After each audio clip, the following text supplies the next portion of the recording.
When Marcus stepped onto the pristine campus of Windham University with his full scholarship, he thought his biggest challenge would be surviving the grueling calculus exams. What he didn't expect were the whispers and stares of the wealthy students, who immediately judged him by his appearance and the color of his skin.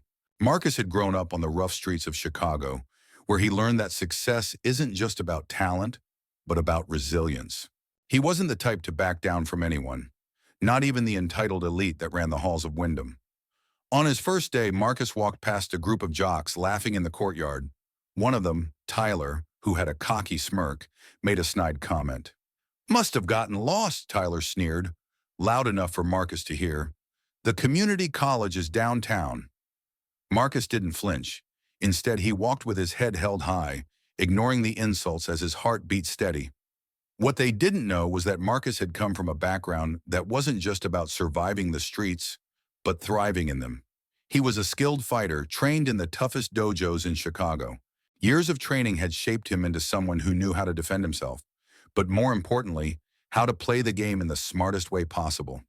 Tyler's words followed him into the lecture hall, where he overheard more mocking.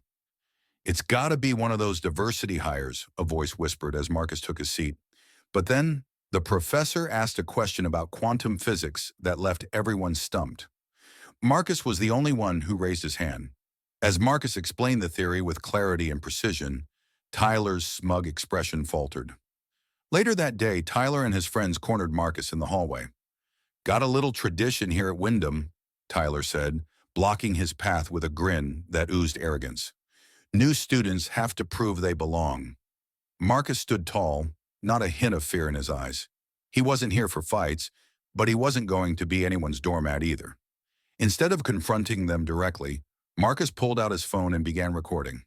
The years of dealing with people like Tyler had taught him one thing: always document.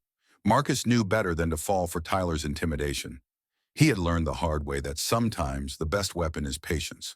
Later that day, while sitting in the campus library, Marcus overheard Tyler and his friends planning something more elaborate. They were talking about a physics project, and from the sound of it, they had something devious in mind for Marcus. Marcus wasn't worried. In fact, he was already 3 steps ahead of them. What Tyler didn't know was that Marcus wasn't just good at physics. He had an eye for patterns, for weaknesses. As Tyler and his gang were busy plotting their next move, Marcus was quietly gathering his own intelligence. That night, Marcus sat in the dorm, watching a video of Tyler mocking yet another freshman, a kid named Luis. Marcus clenched his fist. The urge to fight was strong, but he kept his cool. He opened his notes app and started typing. It was becoming clear that Tyler's group wasn't just bullying people. They were running a sophisticated cheating ring. Marcus's heart raced as he typed up every detail, recording names, faces, and schemes. The next morning, Marcus arrived early to his first class. And what did he find? His locker plastered with papers mocking him, highlighting the scholarship requirements, trying to make him feel small. But Marcus wasn't fazed. What caught his attention, though, was a picture tucked in the corner of the page. It was a black and white photo from the 1960s, the Windham University class of '63. Guess what? Not a single person of color. That's when Sarah, a quiet student working in the archives, approached him. "They did the same thing to my brother 2 years ago," she whispered, glancing around. "He transferred out. Couldn't take it." Sarah's hands trembled as she showed Marcus more photos, documents detailing the history of the Beta Tau fraternity and its 60-year tradition of keeping people like Marcus out. Marcus wasn't surprised.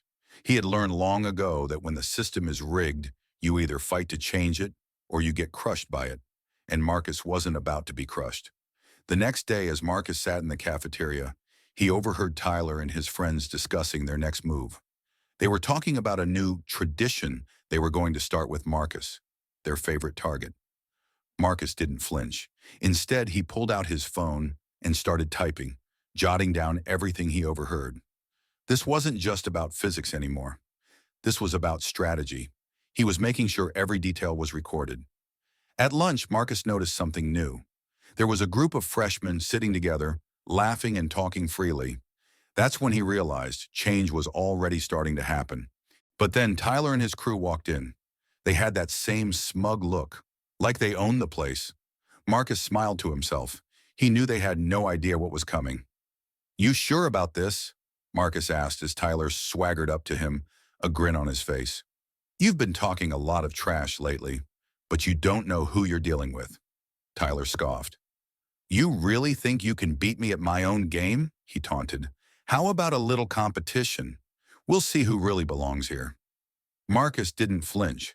He knew Tyler's plan was just a setup, but he was ready. Years of martial arts training had taught him the value of composure.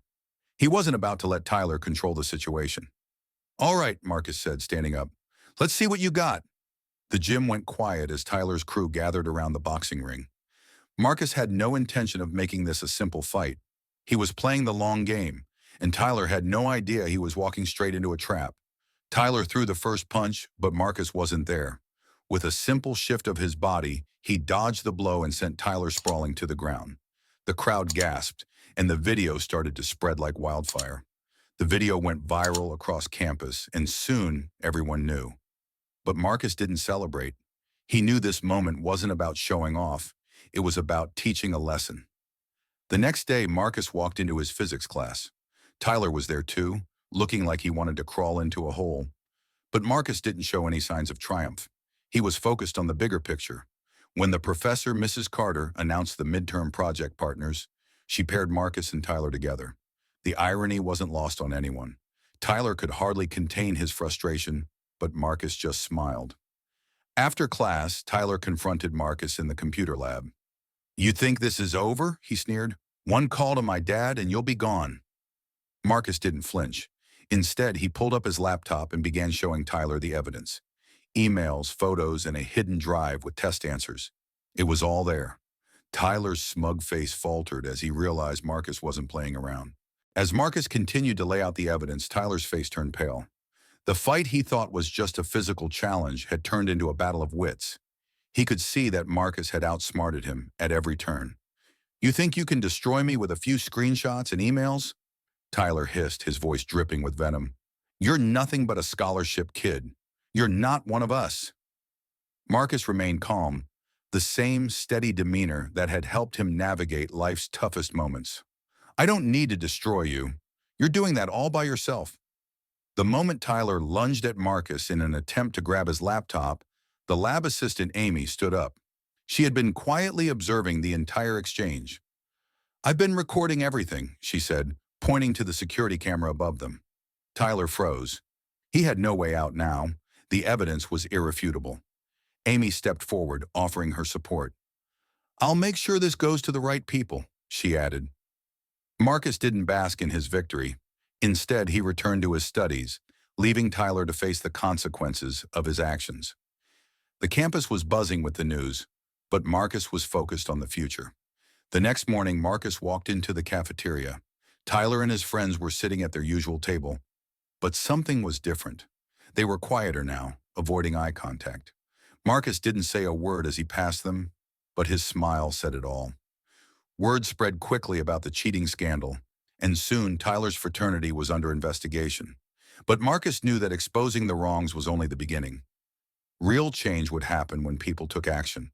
A few days later, Marcus sat down with Jessica, the student journalist who had helped expose the scandal. "You know," she said, "I never imagined things would go this far. You really changed the game." Marcus smiled, but there was no arrogance in it. "It wasn't just me," he said. "It was everyone who was sick of the system. We all had a part in this."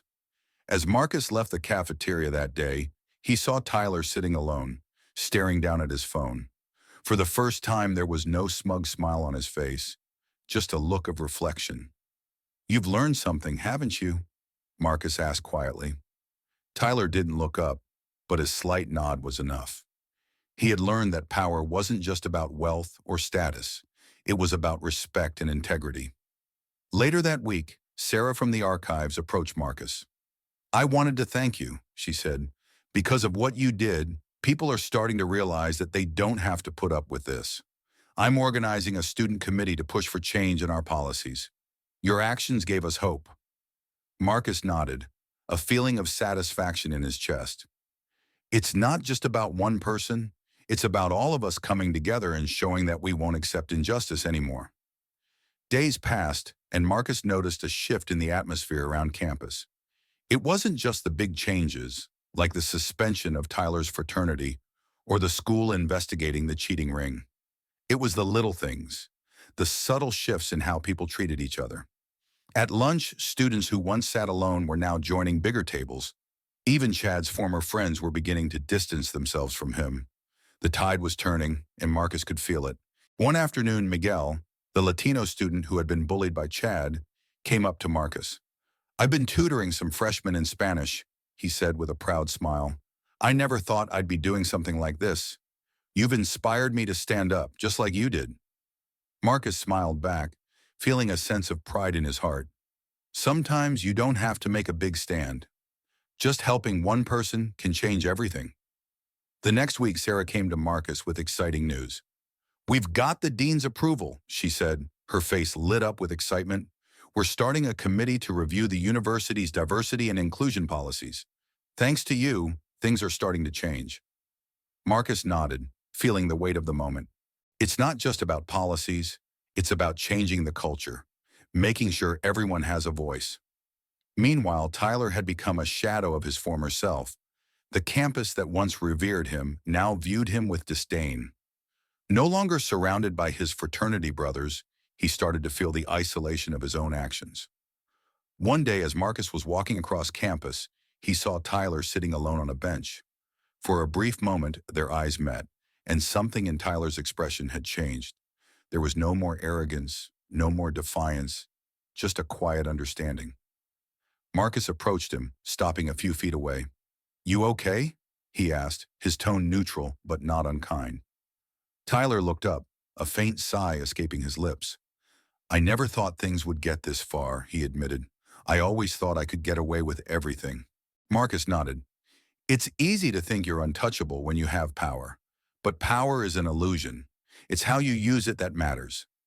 There was a long pause before Tyler spoke again. "I've been thinking," he said slowly. "Maybe I don't need to be the guy everyone fears. Maybe it's time to change." Marcus smiled, this time with a hint of respect. "It's never too late to start over," he said. "Just remember, change doesn't happen overnight, but it starts with one choice."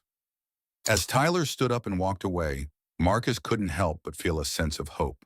Maybe, just maybe, this campus would be different now. Maybe the change had already begun. Weeks passed, and the ripple effect of Marcus's actions continued to spread. His name wasn't just known for taking down bullies, it was known for standing up for what was right. And that's how true change happens, when people start taking responsibility, when they choose to fight for a better future.